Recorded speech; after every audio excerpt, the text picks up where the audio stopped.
In the recent story, we are able to play as Changli in one of the stages. And not only that, we're able to explore all of her kit as well, which is written in-game. And with that, we can find out the role of Changli and compare to the current battle mode by Jinhsi. And hence, we have this video, Changli versus Jinhsi. Who should you say for? A bit of a typo there.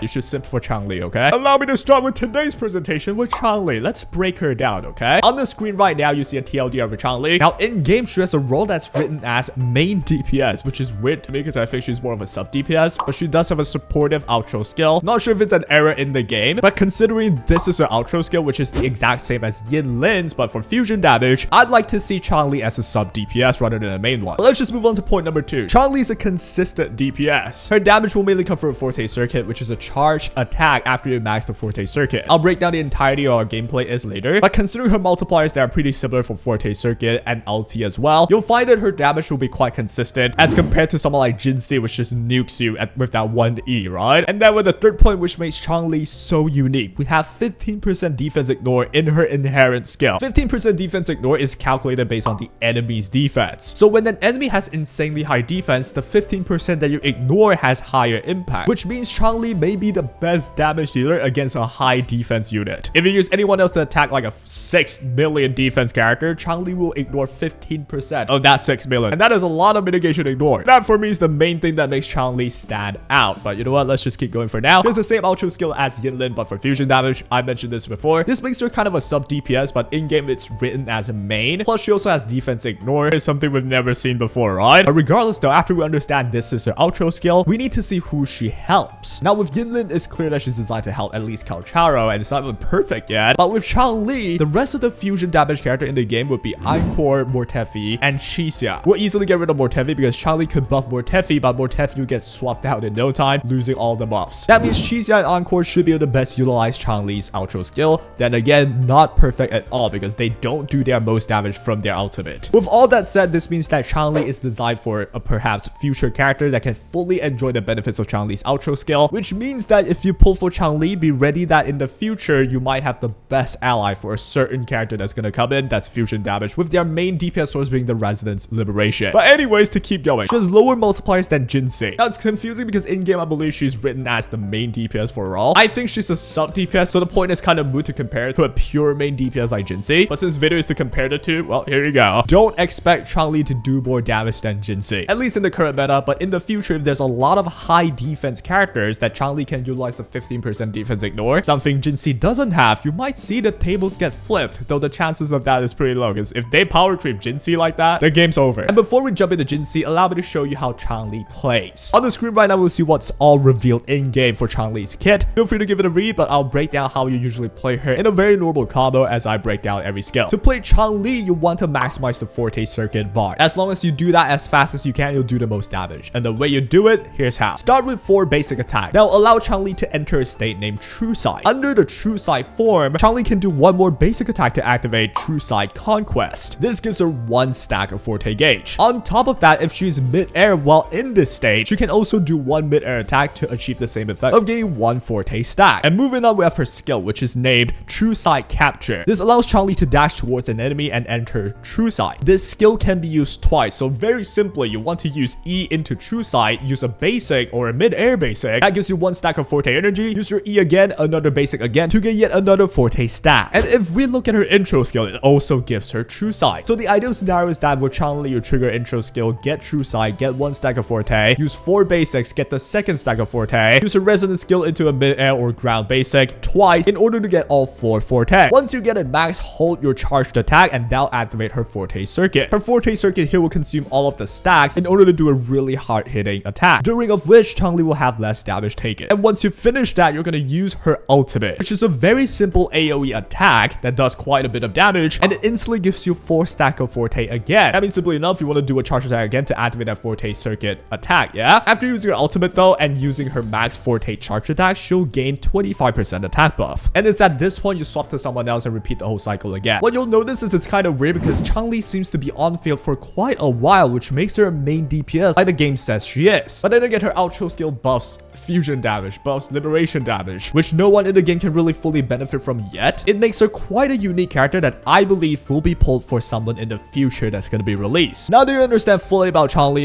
where you might not beforehand, right? Let's talk about what you probably know about. We got Magistrate. Now we all know how she plays already, so this will just be a TLDR. She is a pure main DPS. You've seen enough damage showcase with Jinhsi, right? Easily hitting 200k. Insane character. Second point being, she's a burst damage dealer rather than a consistent one. Honestly, this is kind of false because her burst damage comes so quickly if she's in the right team, and you could just straight up say she's consistent as well. But you know, multiplier wise, she has an extremely high one with her enhanced E. Compared to everything else she has in the kit, it doesn't even touch that enhanced E's damage, right? But here comes the third point though. She requires coordinated attacks or at least a team of different elements. That means Yuan Wu, that means Yinlin, or Tefi, all these characters can stand off field and still have to coordinate an attack, be active on field while Jinhsi's attacking or whoever else is attacking. She needs this in order to charge up a Forte Circuit energy, which therein becomes the damage of her enhanced E later. If you don't do this, her damage is way worse than even Changli. But if you do it well though, with our final point, Jinhsi has higher multipliers. Since this video is about Jinhsi versus Changli, right? I don't know what their role really is yet. We'll have to really test. But if we're even assuming both are just main DPSs, well, Jinhsi has definitely higher multipliers if you max her Forte, which does mean it is team dependent, where if you don't have the coordinated attacks, Jinhsi just doesn't do too much damage, or it'll take too long for Jinhsi to charge up that Forte. Like, considering I've done a video before of